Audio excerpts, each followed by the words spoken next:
Happy Halloween, and welcome to another episode of Cyclone InCyders here on ISU TV. I'm Zach Williamson, joined with Lester Muirichia, Kobe Gaines, and Ben Olson. And guys, what a weekend to be a Cyclone, huh? How about them Fantastic Cyclones? weekend, all starting on the gridiron. We got Trey Harris there with the coverage. Detroit Stadium was the place to be Saturday. ISU's homecoming in 2017 will always be remembered. The Cyclones took on number 4 ranked TCU. Iowa State, now being called the Giant Killers, knocked off their second top 5 ranked school this year, beating 3rd ranked Oklahoma at the beginning of the month. Coach Campbell has coached this team into bowl game contention and their first top 15 ranking since 2002. Iowa State's stingy defense forced 3 turnovers during the game, with 2 of those coming in the end zone, and holding TCU at bay from scoring until the second half of play. Iowa State quarterback Kyle Kemp improves to 4-0 as a starting quarterback in his senior year, completing 21 of 35 passes for 202 yards, with Alan Lazard catching 106 of those yards for his 10th career 100-yard game. And linebacker Joe Lanning continues to rack up tackles, collecting 9 on the night.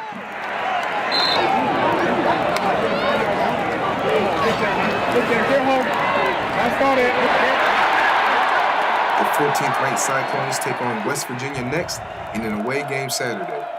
For ISU TV, I'm Trey Harris.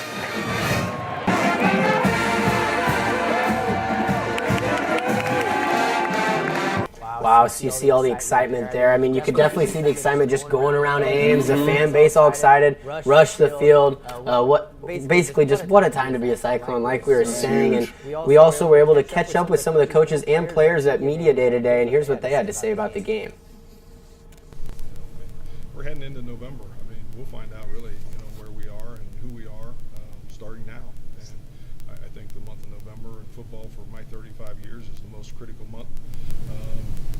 This is the month you want to have something on the table. We do, but now's when you really got to play. Now is when everything matters, and that's where we'll see where we are. I think we got to execute better at times. I think we got to call better plays at times, and I think that's whether you're scoring in the second half or not scoring in the second half. I think that's always the case. Is what are you doing well and what aren't you doing well? What's it like having everyone know, oh, here comes Iowa State? It's just kind of a different vibe, but maybe you guys weren't used to having that target on your back.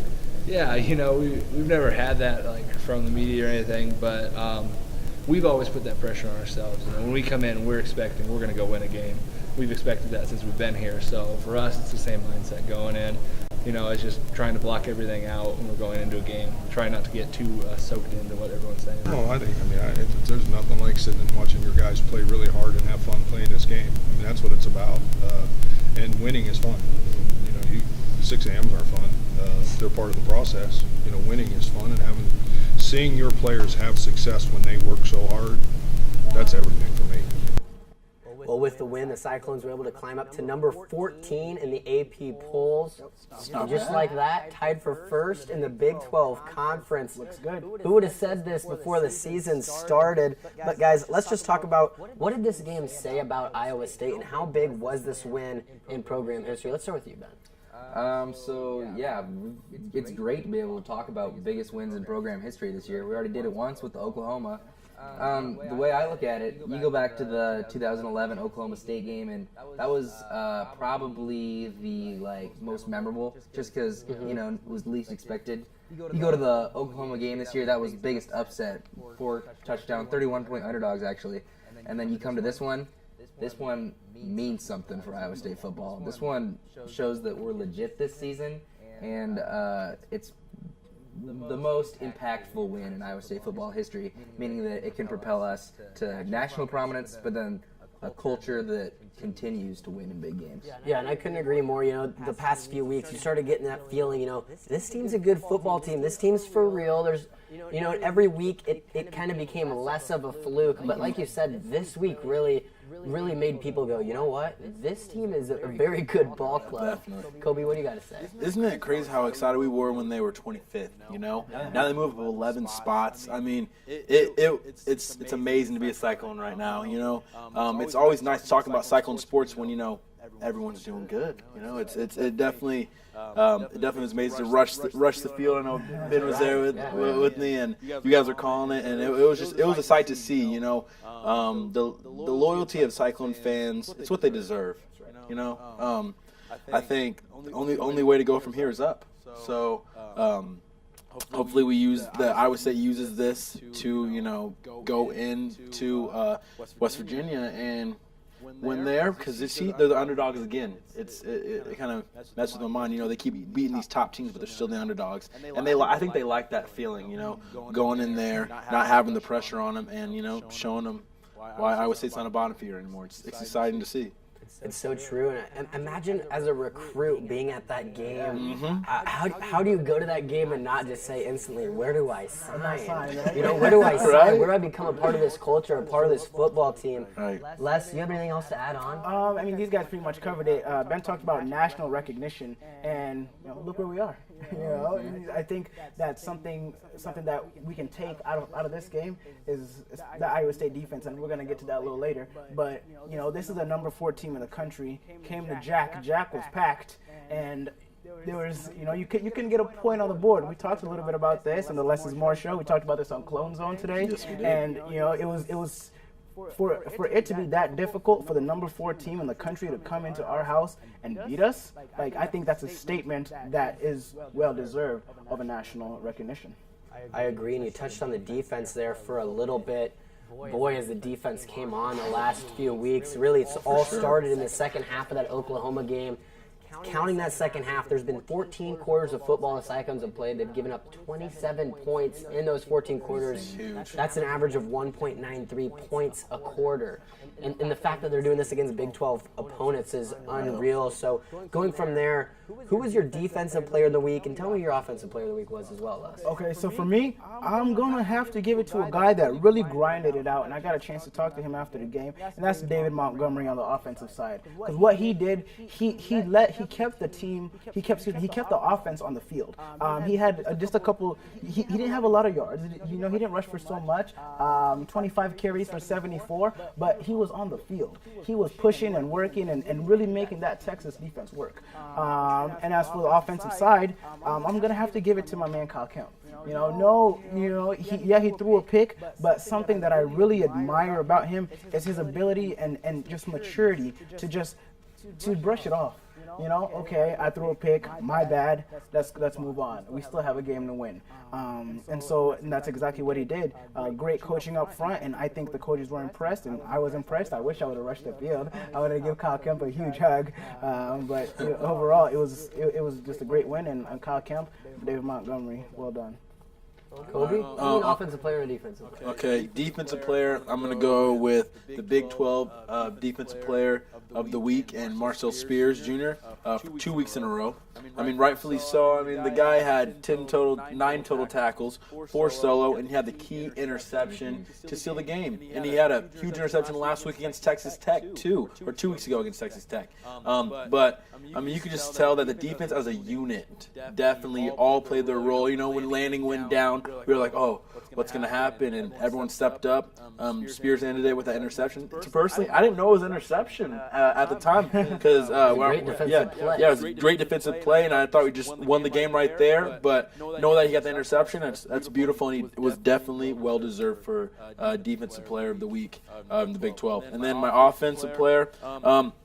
Like you said, Les, I'm kind of going to piggyback off you. He really didn't shine that much. So you see David Montgomery having big rushing yards, but he had 25 tough carries for 74 yards. And there was one play, I think he was fighting for the first down, where I think he broke 7 tackles. And that says a lot, with David Montgomery, knowing that the first guy will not bring him down. He battles for those yards. And it just bewilders my mind that he was a quarterback. He was recruited. He was a quarterback in high school, recruited as a running back. Beautiful job, Dave Montgomery and Marshall Spears. Ben, let's hear it. For me, I think Kobe hit it on the head. You could pick anyone on this entire defensive unit as player of the week. They were just phenomenal. For the first time in as many years as I can remember, the Iowa State football team actually responded when we lost our momentum, and it was great to see. But I can't pick one player, so I'm just going to pick the secondary in general. One of the first teams all year to put Kenny Hill on his heels. You know, he had his worst game of the season. Of course, Peavy with the huge interception, almost housed that one. And then you really look at Everett Edwards and then Wilkerson, the grad transfer. They're complementing each other so well, and that has just been so crucial to Iowa State's success and our defense finding a signature like style of play.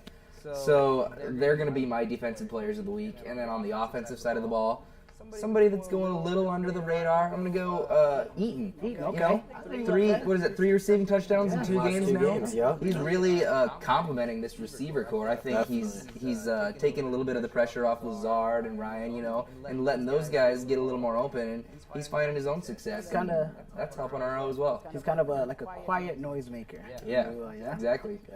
Like you said, I mean, the secondary was unreal. You can even throw in DeAndre Payne, Kamari Cotton-Moya. All of them guys played so well on the defensive side. I think I'm going to go with Kyle Kemp here just because, you know, you've seen him kind of get stonewalled there a little bit in the second half where the offense kind of slowed down. And, you know, it happens. TCU is one of the best defensive teams in the country. Year in, year out, Gary Patterson, a great defensive coach. But for me, it's just the way that he you know, gets everybody involved. You know, Lazard's a great wide receiver, and so is everybody else on the team, but he does such a good job of getting everybody involved, and that really spreads the offense out and makes a lot of the things that they want to do on the offensive side possible. So I asked you guys a few weeks ago, after they beat Oklahoma, I said, should the Cyclones start shooting for, you know, should their goals be a little more than bowl eligible? Well, now they've won 4 in a row. They're sitting at 6-2. Guys, what do you think Iowa State's ceiling is? Ben, we'll start with you. You know, I think the team said it for us. You know, you heard Matt Campbell after the game saying, "Bull crap programs care about 6 and 6." He said it himself. Joel Lanning, I saw an interview with him. He said, you know, we're bowl eligible, but why would we stop? And so ceiling for me is, I think, if this team's beat Oklahoma and they beat TCU, why not win out? That's the ceiling right there. I mean, they've shown that they can play in the Big 12, and they've been playing phenomenal since their bad Texas performance. You know, that is behind them. So why not win out? That's their ceiling there. But, I mean, they're going to keep getting tested, obviously, so we're going to see how they do. Yeah, you know, they're starting to get more respect, but they still don't quite have the respect, I think, that like from everybody in the country. But like you said, I mean, it's not really even a biased answer, I don't think. They've beaten the 2 toughest teams in their conference. Why can't they go out and beat these teams, make it to the Big 12 championship, and who knows from there, Kobe? I'm gonna piggyback off Ben and say, you know, like, why not Iowa State? You know, everyone's used to Iowa State being a bottom feeder, and I hear a lot of people, a lot of critics saying, oh, Iowa State's ruining the Big 12 conference this year. You know, this isn't how it's supposed to be. You know, why not be known as a spoiler? You know, and really shake up everything and give us Iowa State success that they definitely deserve and that they're proving. You know, is Iowa State a football school yet? Maybe we don't know. The future will tell. But so far this year, it's definitely proving so. I think just the big thing through offensive line doing amazing. The defense, special teams, the unit as a whole, or the team as a whole, is definitely showing that, you know, Iowa State's going to start, you know, maybe a dynasty. Maybe be up there with the Bamas and the Oklahoma States, Ohio States and Oklahoma State and stuff like that. But why not be Iowa State, and why not shake it up? So these last 4 weeks, one thing they have really showed is consistency, and they've taken care of the ball. They aren't making mistakes, and when a team does that with the talent that they do have on their roster, why not, Les? So I guess I can answer your questions. As my man Lil Wayne would say, no ceilings. Especially going into this game, you know, there was people were a little nervous, but you guys know, you guys were on our show with us, and how you guys were on our show earlier this week, and I said, you know, Kobe and I talked about this earlier. Why not?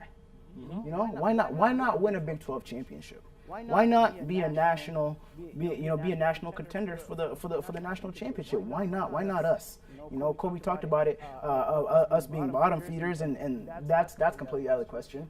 And I'll reiterate again, we're quietly making noise. It's kind of like a sniper. You don't see him, but when he hits you, And I feel like that's kind of where we're coming right now. And you talked about, Zach, earlier about recruits. That's huge.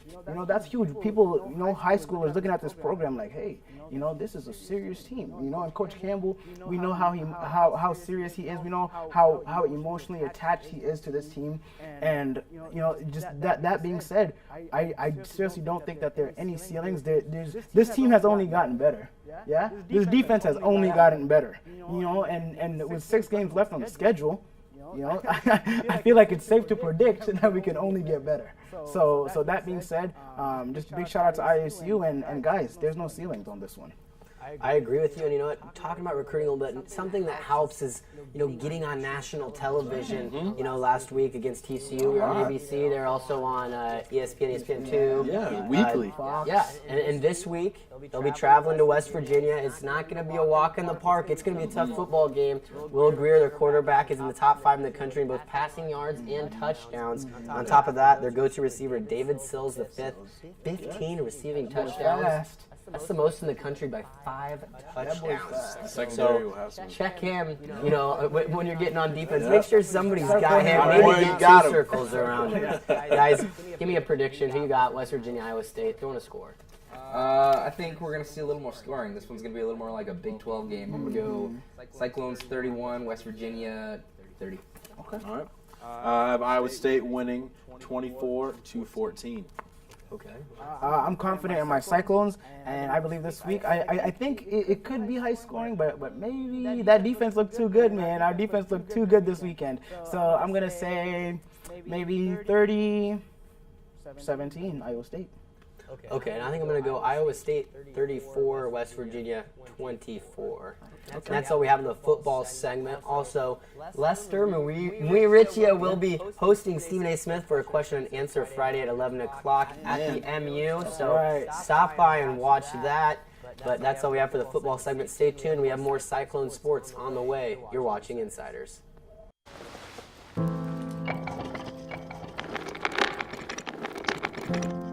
Maybe he's really focused. Hey, Michael. Michael. Maybe he likes spinning the wheels. Maybe he just loves trucks. Maybe he's just being a boy.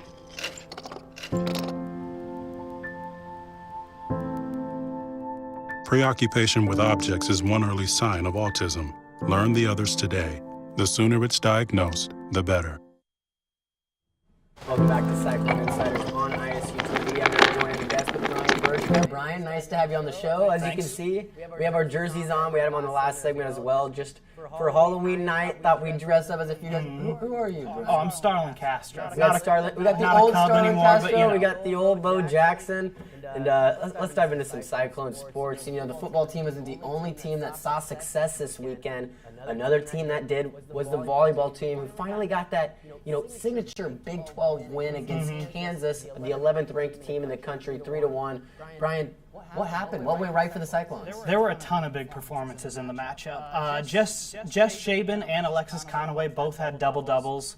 Samara West recorded 19 kills and a .471 hitting percentage.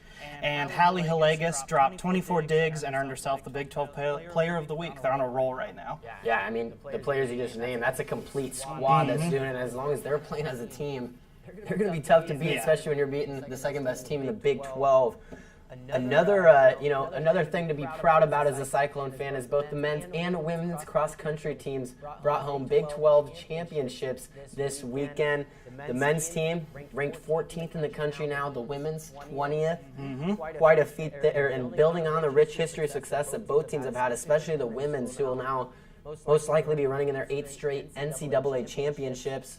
They also won the Big 12 conference last year. And, just to go over a little bit of the race itself, the girls won by a total of 40 points, which is pretty huge in cross country. I mean, they basically dominated the entire race. They had 2 in the top 5, 3 in the top 7. keeping close towards the front. That's how you get all the low points. The men's team, however, had quite the nail biter. They won by 1 point, meaning if one of their top 5 finishers had finished just one person behind another, they wouldn't have won the race. So awesome job by the men. Once again, just 3 in a row, 4, 5, 6, 7. When you run in a pack like that, it's going to be tough to beat, especially when that pack is towards the front. Tell us about the soccer team. Yeah, so soccer finally got their first Big 12 win. It took a while. It came in the last game of the season, but finally a break went their way. They had a penalty late in the second half go their way, and Emily Steele buried the PK in the upper right corner to clinch the game. How exciting. The soccer team has went through so many hurdles as the season went on to finally get that Big 12 win. Congratulations to them. And finally, don't forget the Iowa State swimming and diving team who this weekend beat the UNO Mavericks by 100 points. 5 different swimmers posted personal best. Things are looking up in the water as well. Yes, it is. In the air, on land, and in the water, the Iowa State Cyclones were fantastic this past weekend, and a lot to be excited about, a lot to cheer up for these Cyclones, and that's going to wrap up our show tonight. I'm Zach Williamson, joined with Brian Birchka. Have a good and safe Halloween night.